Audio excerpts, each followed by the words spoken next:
This video is sponsored by Buymart Mobile App. Hi friends, இன்றைக்கி என்ன video பார்க்க போகிறோம் அப்படின்னா யானையை பற்றி தான் பார்க்க போகிறோம். இந்த வீடியோவில் வாங்க அந்த யானைக்குள்ளே என்ன பண்ணுறாங்க, என்னென்ன பாதுகாக்கிறாங்க, அதுக்குள்ளே டீட்டெயில் எல்லாமே இந்த வீடியோவில் பார்க்கலாம்.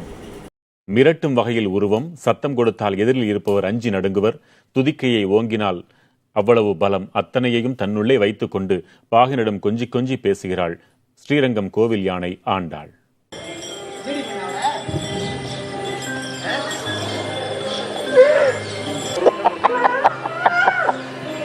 குளிக்கலாமா, நம்ம தண்ணி ஊற்றுவோமா, ஷவர் ஆன் பண்ணுவோமா, போச்சலாமா, போயிட்டாளா? சரி, நீ உள்ள போறியா? உருவம்தான் பிரம்மாண்டம் என்றாலும் அவளுக்கு குழந்தை மனது. பாகன் ராஜேஷிடம் குழந்தையின் ஸ்பரிசத்துடன் கொஞ்சி பேசுகிறாள் ஆண்டாள். பாகனின் கேள்விக்கெல்லாம் பதில் கொடுக்கிறாள், கட்டளைக்கெல்லாம் கட்டுப்படுகிறாள்.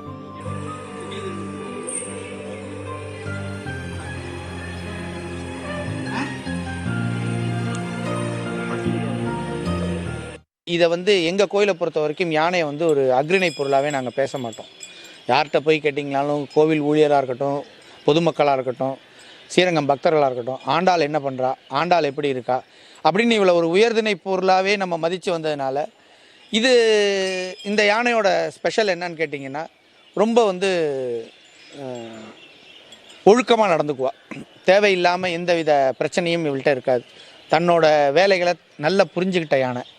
அது இல்லாமல் அதுக்கு அடுத்தபடியாக என்ன பண்ணால், இவளுக்கு வேணும் வேணாங்கிற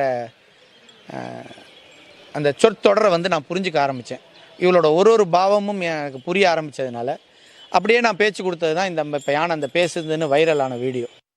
திருச்சி ஸ்ரீரங்கம் கோவிலுக்கு 1986ஆம் ஆண்டு வந்த ஆண்டாள் இதுவரை எந்தவித பிரச்சனையும் செய்ததில்லை. கடந்த 7 ஆண்டுகளாக ஆண்டாளை பராமரித்து வருபவர் பாகன் ராஜேஷ். யானை ஆண்டாளின் ஒவ்வொரு அசைவையும் நன்கு புரிந்து கொண்டு அவர் பேச்சு கொடுப்பதால் ஆண்டாளும் ராஜேஷுடன் பேசுவதை வழக்கமாக கொண்டுவிட்டாள். 5 நிமிஷம் 10 நிமிஷம்லாம் இல்லை, அதுக்கு என்ன வேணும்னாலும் பேசிகிட்டே இருக்கும். நான் ராத்திரி படுக்கும்போது கூட 9:30 வந்தேன்னா நான் 9 மணிக்கு இங்கே உள்ளே வருவேன். என்னை பார்த்து ஒரு சத்தம் கொடுத்த உடனே நான் லைட் ஆஃப் பண்ணி படுத்த உடனே ஆனப்படுத்துகிறோம். காலம்பரம் 3 மணிக்கு எந்திரிக்கிறதுலேருந்து நான் ஒரு சக நண்பன்கிட்ட எப்படி பேசிகிட்டு இருப்பேனோ அது மாதிரி பேசிகிட்டு இருப்பேன். அது எல்லாமே காணொலி காட்சி பண்ண முடியாது. 1-2 தான் காணொலி காட்சி பண்ணோம். இன்னொன்று அவளுக்கு என்ன தேவை என்ன தேவையில்லைங்கிறத ரொம்ப கிளியராக நமக்கு புரிய வைக்கக்கூடிய யானை. பொதுவாக யானைகள் கூட்டமாக வாழும் தன்மை கொண்டவை என்பதால் நீண்ட நாட்களாக கோரிக்கை விடுத்து ஆண்டாளுக்கு துணையாக லக்ஷ்மி என்ற மற்றொரு யானையையும் அழைத்து வந்துள்ளனர்.